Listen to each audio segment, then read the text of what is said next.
The mirror's reflection. Continued. Mark felt a rush of terror as the dark figure lunged toward him, its eyes burning with an insatiable hunger. Just as it reached the threshold of the mirror, a blinding light erupted, casting the room into chaos. He stumbled backward, heart racing, and with every ounce of strength, he turned to flee.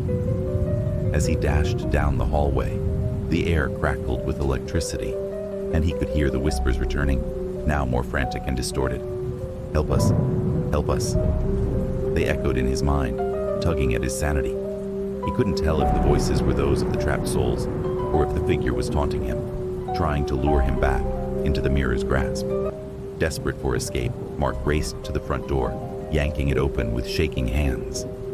Outside, the night was dark, the air thick with an unnatural fog that seemed to wrap around him like a shroud. He glanced back, fearing the dark figure might pursue him, but the house stood silent. Still shaken, he decided to seek help. He sprinted down the street, his mind racing with thoughts of the mirror and the woman's anguished face. He needed answers. He needed to know what the hell was going on. Mark reached his friend Macy's apartment, breathless and panicked. He pounded on the door until she opened it, her expression shifting from concern to alarm as she took in his wild eyes. "Mark, what happened?" "It's the mirror. I have to show you," he gasped, dragging her back to his house. Once inside, he led Macy to the living room. But when they arrived, the mirror was just a mirror. No cracks, no dark figure. It looked completely normal. "Mark, what are you talking about?" Macy asked, confusion etching her brow. "No, you don't understand. It was right here," he shouted, pointing at the reflection. But all he saw was his own panicked face, staring back at him.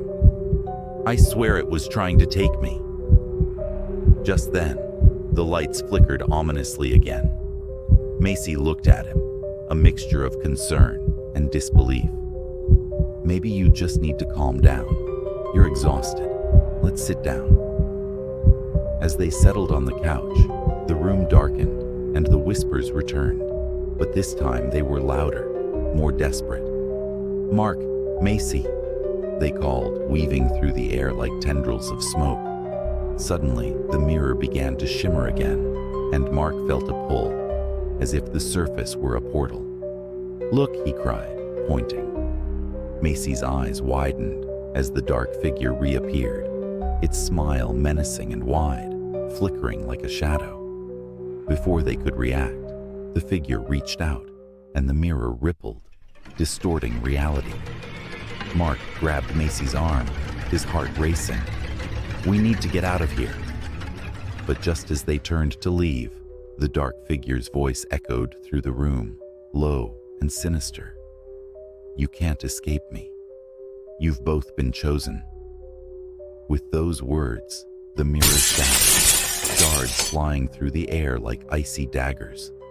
Mark and Macy ducked just in time, but as they looked up, they saw the figure emerging from the shards, more solid and terrifying than before. The air thickened with dread, and a chilling realization set in. There was no escape. To be continued.